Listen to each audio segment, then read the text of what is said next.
집중을 잘하는 사람은 특별한 유전자나 타고난 재능 때문일까요? 그보다 더 중요한 요소가 있습니다. 바로 뇌 속의 특정 신경 전달 물질이 어떻게 작용하고 있는가입니다. 이 영상에서는 그 중에서도 집중력에 결정적인 영향을 주는 노르에피네프린이라는 물질에 대해 자세히 설명드리고 이를 최적화하기 위한 과학적으로 검증된 전략들을 소개해드리겠습니다. 노르에피네프린은 신경계에서 교감신경의 흥분 상태를 조절하는 물질입니다. 아드레날린과 유사한 구조를 가지며 스트레스 상황에서 분비되지만 단순한 흥분 유발 물질이 아닙니다. 청반이라는 뇌간 부위에서 생성되어 대뇌피질, 해마, 편도체, 전두엽 등 집중과 기억, 감정 조절에 관련된 영역으로 신호를 전달합니다. 청반의 뉴런은 전체 뇌에 약 1만여 개밖에 되지 않지만 이들이 뿜어내는 노르에피네프린은 전신의 각성과 주의 조절에 결정적입니다. 노르에피네프린의 수치가 낮으면 주의가 산만해지고 정보 처리 속도가 느려집니다. 반대로 너무 높아지면 불안, 초조,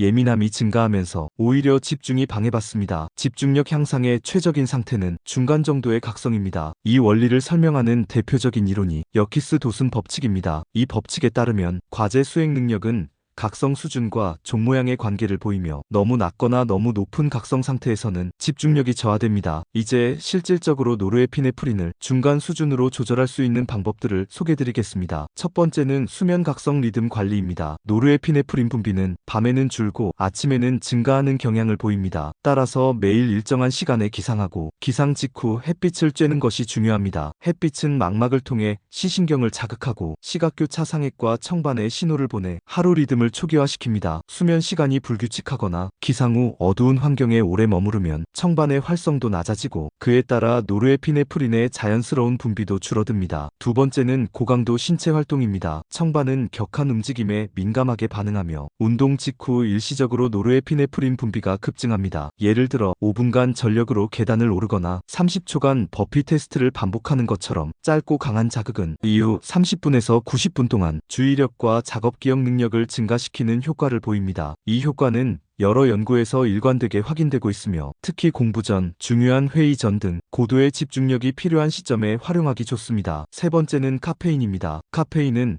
아데노신 수용체를 차단하여 간접적으로 청반의 활성도를 높이고 노르에피네프린의 방출을 촉진합니다. 하지만 카페인도 과도하게 섭취하면 불안, 손떨림, 수면장애 등의 부작용이 발생합니다. 적정량은 한 번에 50에서 100mg 사이로 이는 일반적인 아메리카노 한 잔 정도에 해당합니다. 섭취는 오전 중으로만 제한하고 하루 섭취량은 200mg을 넘기지 않는 것이 좋습니다. 네 번째는 감각 자극의 조절입니다. 청반은 외부 자극에 따라 민감하게 반응하며 복잡한 시각 환경, 소음, 갑작스러운 움직임 등에 의해 지속적인 노르에피네프린 방출이 유도될 수 있습니다. 이런 자극은 장기적으로는 주의력 결핍과 피로감을 유발합니다. 따라서 작업 공간은 시각적으로 정돈되고 소음이 적으며 중립적인 냄새나 배경음을 사용하는 것이 좋습니다. 예를 들어 백색 소음이나 일정한 박자의 인스트루멘털 음악은 청반의 활성 수준을 안정적으로 유지해줍니다. 다섯 번째는 심리적 긴장 유도입니다. 너무 편안한 환경에서는 청반이 충분히 활성화되지 않아 주의력이 낮아질 수 있습니다. 반면 약간의 압박감, 예를 들어 타이머를 설정한 작업 시간 제한이나 작은 보상을 건 미션 설정은 노르에피네프린 분비를 적절히 자극합니다. 중요한 점은